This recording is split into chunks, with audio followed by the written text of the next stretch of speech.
আজকে আমি রথযাত্রা উপলক্ষে খাজা তৈরি করে দেখাচ্ছি। চায়ের কাপ মেপে 2 কাপ ময়দা, 1 চিমটি নুন আর 3 টেবিল চামচ আমি এখানে ঘি নিয়ে নিয়েছি। ঘি দিয়ে ময়ামটাকে ময়দাটাকে ভালো করে মাখতে হবে হাতের সাহায্যে, ডলে ডলে ভালো করে ময়াম করতে হবে। এরকম মুঠো করলে মুঠো হয়ে যাবে। এটার জন্য আমি অল্প পরিমাণে জল দিয়েছি, অল্প অল্প জল দিয়ে মাখতে হবে। যেহেতু এখানে অনেকটা পরিমাণে ঘি আছে সেই জন্য বেশি জলের দরকার নেই। একটা আবার খুব যে টাইট একটা ডো তৈরি হবে তাও না, যেমন আমরা রুটি করার জন্য আটা মাখি ওরকম মাখলেই হবে। এবার ঢাকা দিয়ে রেখে দিলাম। 1 টেবিল চামচ এখানে আমি ময়দা আর 2 চামচ আমি এখানে ঘি নিয়েছি, নিয়ে একটা আঠালো ব্যাটার তৈরি করে নিয়েছি। এবার আমি এখানে ওই চায়ের কাপ মেপে 1.5 কাপ চিনি, 1/2 কাপ জল দিয়ে শিরাটা তৈরি করতে বসিয়ে দিয়েছি। ভালো করে চামচের সাহায্যে নেড়ে চিনিটাকে গলিয়ে নেব। এখানে আমি 6খানা লেচি কেটে নিয়েছি। চিনিটা গড়ে গেলে আঠালো একতার বিশিষ্ট হবে, তবেই শিরাটাকে আবার বন্ধ করে দেবো, ঠান্ডা করার জন্য রেখে দেবো। এরকম রুটিগুলোকে বেলে নেব, রুটির থেকে একটু পাতলা হবে।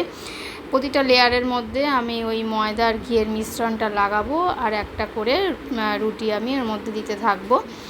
দিয়ে এখানে 4টে দিলেও হয়, যেহেতু আমার 6টা হয়ে গেছে সেই জন্য আমি 6টাই দিয়ে দিয়েছি। দিয়ে ভালো করে মাখিয়ে নিচ্ছি, একটার পর একটা লেয়ার দিয়ে যাচ্ছি।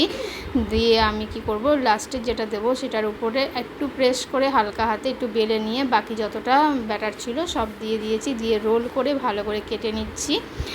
কেটে নেওয়া হয়ে গেলে পরে আমি এখানে দেখুন লেয়ারগুলো পুরো বোঝা যাচ্ছে। আমি সামনে পেছনে একটু চাপ দিয়ে তারপরে কিন্তু মাঝখানটা হালকা প্রেস করে লম্বা করে বেলে নিলাম।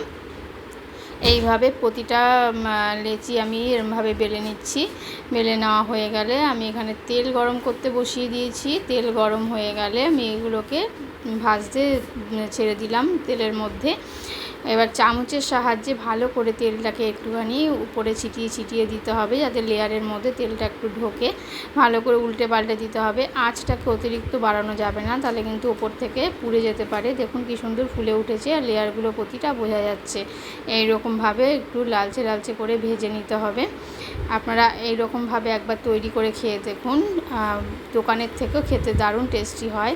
যেহেতু এর মধ্যে ঘি আছে সেজন্য টেস্টটা আরও বেশি ভালো লাগে। এইভাবে সমস্ত খাজাগুলো আমার ভাজা হয়ে গেছে। এবার শিরার মধ্যে উল্টে পাল্টে একটু লেয়ারের মধ্যে চামচের সাহায্যে একটু দিয়ে এটাকে তুলে রাখবো। বেশিক্ষণ ভেজানোর কোনো দরকার নাই শিরায়, তাহলে কিন্তু এটা নরম হয়ে যাবে।